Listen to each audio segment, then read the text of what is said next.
திமுக காங்கிரஸ் கூட்டணியில் விரிசல் விழுந்திருப்பதாக அதிமுக பொதுச் செயலாளர் எடப்பாடி பழனிசாமி விமர்சனம் செய்துள்ளார்.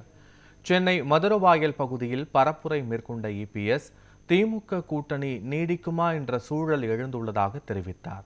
அமைச்சர் கே.என். நேரு மீதான ஊழல் குற்றச்சாட்டில் நீதிமன்றம் உத்தரவிட்டும் காவல்துறை வழக்கு பதிவு செய்யாமல் இருப்பதாக குற்றம் சாட்டிய எதிர்க்கட்சித் தலைவர் நீதிமன்ற உத்தரவை தமிழக அரசு மதிப்பதில்லை என்றும் சாடினார்.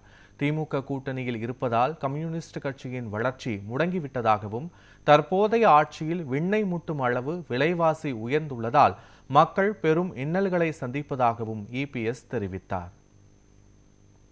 பூஜ்ஜியம் ஒன்றா சேர்ந்தா பூஜ்ஜியம் தான் கிடைக்கணும். ஸ்டாலின் அவர்களே, உங்களுடைய கனவு அப்படி இருக்குது, நாங்க என்ன செய்யறது? ஆனா நாட்டை ஆள போது யார் என்று தெரியும்.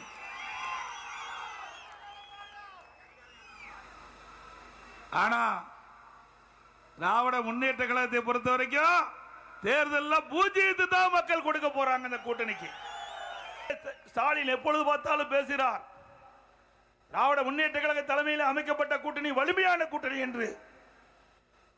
திரு ஸ்டாலின் அவர்களே, நீங்கள் கூட்டணியை நம்பி தேர்தலை சந்திக்கின்றீர்கள்.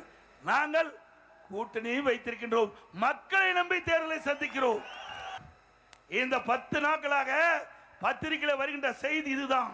ஊடகத்தில் வருகின்ற செய்தி, காங்கிரசுக்கும் திமுகவுக்கும் பிரச்சனை ஏற்பட்டு விட்டது, வார்த்தை போர் ஆரம்பிக்கப்பட்டு விட்டது, கூட்டணியில் விரிசல் ஏற்படுகின்ற சூழ்நிலை ஏற்பட்டு விட்டது. ஆக வருகின்ற சட்டமன்ற பொதுத் தேர்தலில் காங்கிரஸ் திமுக கூட்டணி இருக்குமா இல்லையா என்ற கேள்வி மக்களிடத்தில் எழுப்பிவிட்டது. உண்மைதானே?